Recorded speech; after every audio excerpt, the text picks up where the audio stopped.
Que se passe-t-il vraiment à Uvira? Salut à tous, et bienvenue sur ma chaîne. Aujourd'hui, nous allons explorer la situation à Uvira, en République démocratique du Congo. Cette ville vit une crise importante, exacerbée par l'annonce du retrait des rebelles de l'AFC M23. La situation confuse des autorités locales. Cela fait maintenant 2 semaines que les rebelles ont déclaré leur retrait, mais l'incertitude persiste parmi les habitants. Qui contrôle Uvira?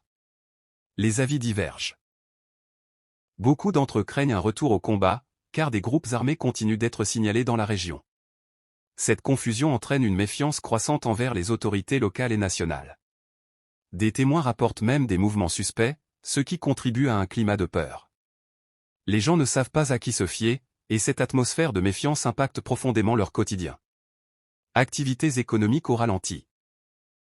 En termes d'activités économiques, la situation est alarmante.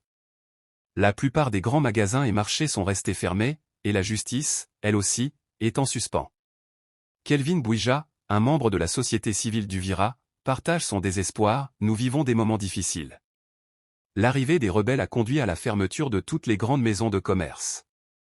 Cette paralysie économique crée un cercle vicieux. Moins de commerce signifie moins de ressources pour la communauté, ce qui entraîne une augmentation des tensions sociales. Les petites boutiques et quelques marchés ont tenté de rouvrir, mais ils restent vulnérables, et la peur persiste. Ce retour à une sorte de normalité est loin d'être assuré. La justice paralysée. Le système judiciaire est également dans un état critique.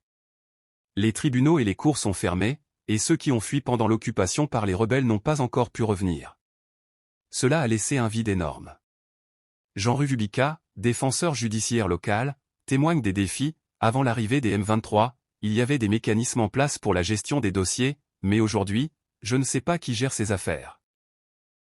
Sans accès à la justice, les habitants vivent dans un flou juridique qui intensifie leur sentiment d'insécurité.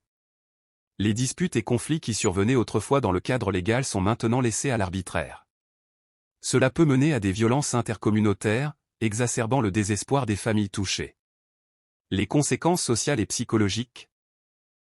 Au-delà des aspects économiques et juridiques, les conséquences sociales et psychologiques de cette situation sont significatives. Les familles luttent non seulement pour leur survie quotidienne, mais aussi pour maintenir leur santé mentale. La peur constante, l'incertitude et le stress créent un environnement où la résilience des citoyens est mise à rude épreuve. Les enfants, en particulier, ressentent ce traumatisme. Ils ne peuvent pas aller à l'école, leurs lieux de jeu sont devenus des zones de danger, et leur avenir paraît sombre. Il est essentiel d'apporter un soutien psychologique aux communautés pour les aider à traverser cette période difficile. Conclusion et appel à l'action. Pour conclure, Uvira traverse une période d'incertitude inquiétante. Malgré le désir des habitants de retrouver une vie normale, les défis semblent immenses. Il est impératif que la situation soit clarifiée et que des dispositifs de sécurité soient mis en place pour restaurer la confiance au sein de la communauté. Je lance un appel aux autorités et aux organisations humanitaires. Il est crucial d'apporter une aide immédiate pour soutenir les citoyens d'Uvira et leur offrir l'espoir d'un avenir meilleur. Merci d'avoir regardé cette vidéo jusqu'à la fin. N'oubliez pas de vous abonner, d'activer la cloche des notifications et de partager pour ne rien rater et pour sensibiliser davantage de personnes sur la situation à Uvira. Ensemble, nous pouvons faire une différence. À bientôt pour de nouvelles informations.